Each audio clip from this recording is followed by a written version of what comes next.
TG Tutorials. I'm reliable.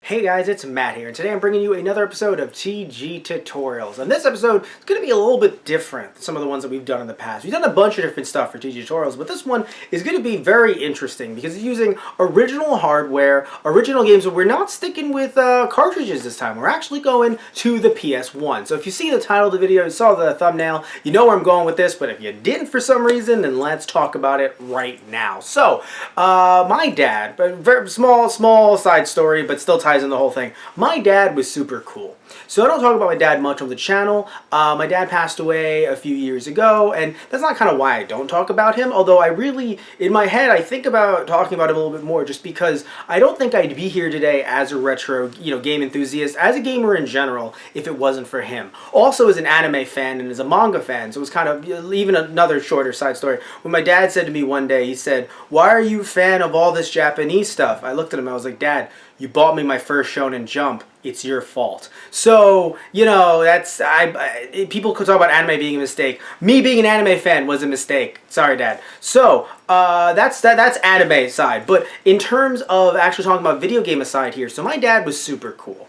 My dad actually, I didn't have to go up to my dad and be like, "Hey Dad, I want this Japanese game," or "I read about this Japanese game. How do I play it? How do I get it?" My dad would come up to me and be like, "Oh, hey, here's this interesting Japanese game, and here's something that allows you to actually play it on your official PS1. Because remember, this is back in the late 90s, early 2000s, so Bleem did exist. And if you don't know what Bleem is, you can check out in the comment, or rather in the description box below. I actually posted a video that Norm the gaming historian posted, and it's actually a really interesting video about Bleem and also Bleemcast. So, but I didn't know about Bleem, right? PS1 emulation was not really big, right? So, in trying to, play a Japanese PS1 game, you had to use the official hardware. And there's some of you guys out there that are console purists, and that's okay, right? Because I have, you see me with all these consoles. Imagine if I said it wasn't okay. But there are you guys out there that are console purists that really want to play these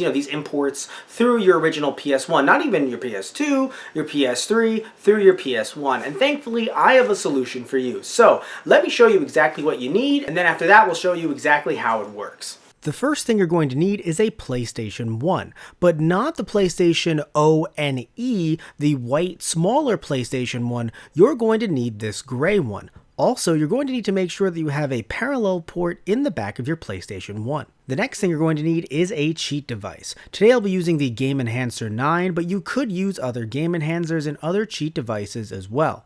You'll also need a North American PlayStation 1 game. The game that I'll be using today is 007 Tomorrow Never Dies. Satish Ram and I actually played this game on the season finale of the first season of Those Guys Play. And the last thing you'll need is a game from another region. The game that I'll be using today is Dragon Ball Z Ultimate Battle 22.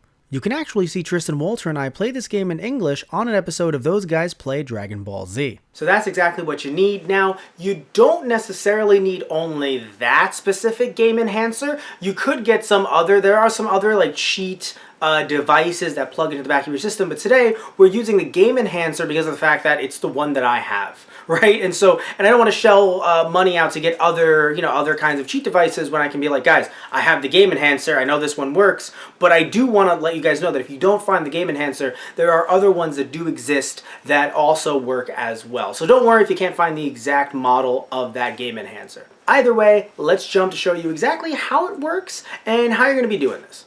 Alright, so the first thing we're going to need to do is take the game enhancer in one hand and use our other hand to turn the console around. As you can see, the parallel port is right here, and we have to make sure to take the game enhancer and have it line up to the parallel port correctly. Now, you could apply a little bit of force when trying to plug it in, however, not much is needed to have the ports match up just right. But before turning the system on, make sure that this switch right over here on the side of the game enhancer is flipped up. Doing that means that the game enhancer is in the on position. Alright guys, so I haven't turned the system on yet, but make sure to have the tray up. And of course, here is the game right here that we're going to be using today. So let's make sure to turn the power on. And you can see right here that there is a menu. So let's see. So what you're going to want to do is, you're going to notice that the disc was spinning at first, something that I should have had the camera on, but it stopped. And now this is the point where you actually take the disc out like so and replace it with the game you want. You're the game that I want. Ooh, ooh, ooh.